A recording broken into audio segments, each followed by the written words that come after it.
Since getting back from our first drive of the 2018 Range Rover Velar in Palm Springs, we've been dying to get our hands on one to see how well it stacks up against leaders in the segment. Lucky for us, it showed up right as we were wrapping up our Audi SQ5 versus Mercedes GLC comparison, in which the SQ5 just edged out the GLC 43 thanks to greater versatility and quality. The Velar is a bit bigger than the Q5, and while it's packing a supercharged V6 in this P380 model, it's not blessed by Jaguar Land Rover's sporty tuning arm as the Audi is. However, the SQ5 is also the only way to step up to a V6 or more powerful powertrain in the Q5, so both represent the top performance variant at the moment. No doubt more ballistic versions are coming from both brands to combat Mercedes-AMG's GLC63 nuclear option. The Velar is a striking design with an achingly gorgeous interior, but it's priced accordingly, so is it $10,000 or even $15,000 better than the SQ5?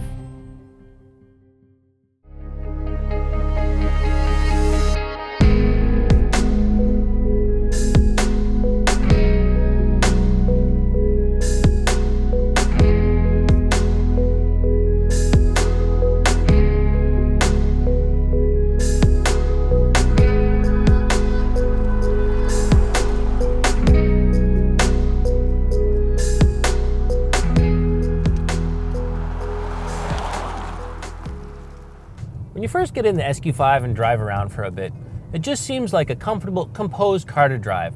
Somewhat boring, but totally competent. But after driving it around for a few more days, it just seems to get better and better. If there is one thing I'd change, it's the position of the drive select controls.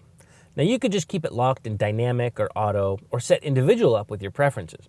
But I enjoy flipping up and down between comfort and dynamic, and the buttons on the console are tucked under the climate controls, so it's awkward to reach. Other Audis have a customizable button on the steering wheel that can be set to swap driving modes without taking your hands off the wheel. Why am I going on and on about those switches right off the top? Because in the SQ5, they make a world of difference. Comfort and auto both work well when stuck in traffic and just driving around city grid streets. The suspension absorbing bumps in a controlled manner, but steering is too light. Throttle is relaxed, and the transmission is lazy, making it easy to poke along and enjoy your tunes and behave like a decent human being in traffic. Auto will firm up once you begin using the throttle liberally and braking hard, but if you know your on-ramp or curves are coming up, you just want to dive in with momentum and have the firmest possible setting, you want dynamic going in rather than halfway through. Dynamic is where you find the S in SQ5, and where all the programming and engineering at Audi Sport come together to deliver handling that's just way better than you were expecting. There's a bit of body roll, but the 21-inch wheels offer plenty of grip, and the SQ5's electronic brain works wonders with the all-wheel drive and sport differential to balance torque between the axles and wheels for superb cornering. The steering might still be a little too light, but it's better. Throttle is spot on, and the 8-speed automatic transmission, not the twin-clutch S-tronic, keeps the engine in just the right power band without revving too much when you get back to coasting down straight roads or just cruising on the highway. Dynamic mode is also where all 354 horsepower and 369 pound-feet are on display. The torque coming on pretty much just off idle, and peak horsepower coming on north of 5,000 RPM. It'll get you to 60 in 5.1 seconds and has plenty of grunt off the line or on the highway. It may lack the character of Audi's V8s, old and new, or even the Turbo 5 and the TTRS and RS3, but it's powerful and exciting enough when you want it, and still usable in casual driving. The seats also work well for both the comfort and dynamic mission of the SQ5, with just enough bolstering to keep you in place and enough adjustability for most sizes. I'm kind of sick about going on and on about how great Audi interiors are with all their quality switchgear and good materials, so let's just skip that this time and agree that it's pretty great, even if it is pretty conventional and you could even call it boring.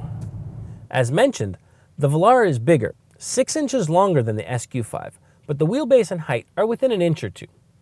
Audi lists better headroom and legroom in both rows, but it's the Velar that is noticeably more spacious, especially in the back, with plenty of rear legroom. In fact, the first thing my daughter said when she got in the Velar was, "I like this one better." And when I asked her why, she said, "This one has way more room." The official specs tell a truer story when it comes to cargo space, the Velar topping the SQ5 by 8 and 10 cubic feet with the rear seats up or down, but both are definitely adequate for family life and medium-sized adventures. I'm going to flip the script here in the Velar and talk about the seats first, because wow, these are some really nice seats. It's a thick tan leather with a perforated pattern inspired by the Union Jack, a pattern repeated in the speaker covers. They're adjustable in 20 ways, including the thigh and torso bolsters, making it truly accommodating and even snug for people of different sizes. And of course, they're heated, as is the steering wheel, but they're also cooled and have a massage function that can be programmed to turn on after being in the car for a while to help relieve the stress of long drives. They are thrones fit for royalty, a necessity for a brand that is officially approved by the British royal family. The Windsor leather covers the dash and door panels and more, and that's not even the nicest interior for the Velar.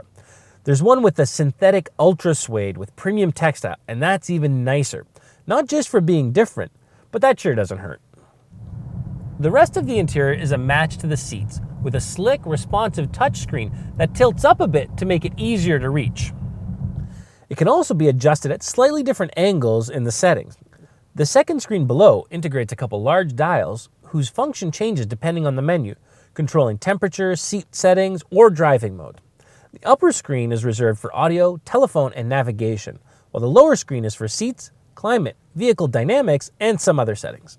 The steering wheel also feels like a work of art, but I'm not sold on the steering wheel controls, which are capacitive for volume, then require a really hard press for navigating display settings and gauge cluster menus. At least all the effort is worthwhile, with a nice digital gauge cluster. Not quite as slick or intuitive as Audi's virtual cockpit, mind you. And there's also spectacular sound from the 825-watt Meridian sound system.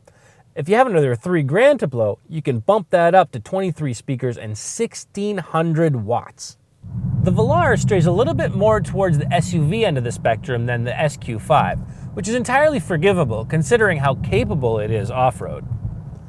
I can confirm that the Velar lives up to the standards expected of any Land Rover in some truly rough trails on the first drive, even if it's unlikely to ever be experienced by most owners.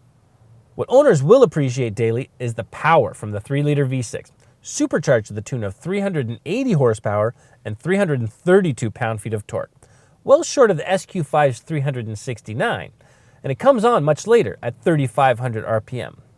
Factor in almost 4,500 pounds of curb weight, and it feels less urgent than the SQ5, although it's only a couple ticks back of the Audi to 60 at 5.3. The adjustable air suspension also helps this car transition from comfort to sporty in a hurry, but there's only so much you can do with a car that's this tall and heavy. The steering and suspension do firm up for a more responsive feel, and it is far more stable through the corners in dynamic mode, but it's nowhere near as sporty or stable as the SQ5. It is supremely comfortable, and the adaptive cruise works well in traffic, so combined with the lovely cabin, it should make for a relaxing and peaceful commuter. However, with the wide, flat hood and mediocre outward visibility, parking in tight garages requires careful attention, so consider the 360-degree camera that is available, which this tester did not have. The 8-speed auto is pretty much faultless, never intruding on refinement, and picking up the pace and shifting quickly in sport mode. The transmission also helps do what it can for efficiency, managing as good as 24 miles per gallon on the highway, 18 in the city, and 20 combined, which is practically dead even with the SQ5, and it's also what we saw in its real-world consumption. Now let's talk about the deal breaker, price. The base Velar with a 2-liter turbo starts at a perfectly reasonable $50,000, and you can get into the P380 supercharged V6 starting at $65,000. But step up to the R-Dynamic HSE as we have here, and you're already at almost $80,000. And a few options later, it can easily climb to $85,000 and top out at over $90,000. The Q5 starts at $42,000, $55,000 for the V6 SQ5, and fully loaded still won't quite break $70,000. And you still have a car that better suits the road, still offers impeccable interior quality and tech, and has developed a reputation for impressive reliability according to J.D. Power and Consumer Reports. The Range Rover Velar is comfortable and luxurious and ready for adventure anywhere, but gives up some sporting flair that could be used every day for its off-road credentials. It also has some usability quirks that need sorting out, and its reliability is highly suspect based on past reputation, Although overall, it's a huge step forward for the brand, especially the interior that many will envy and admire. It looks like Audi finally met its match for interior quality, and the Range Rover Velar is also more practical and more luxurious, but that price is just too much to overlook. The Audi SQ5 is a better driver on paved roads and presents a far better value without feeling compromised in any way, and that's enough to earn it the win.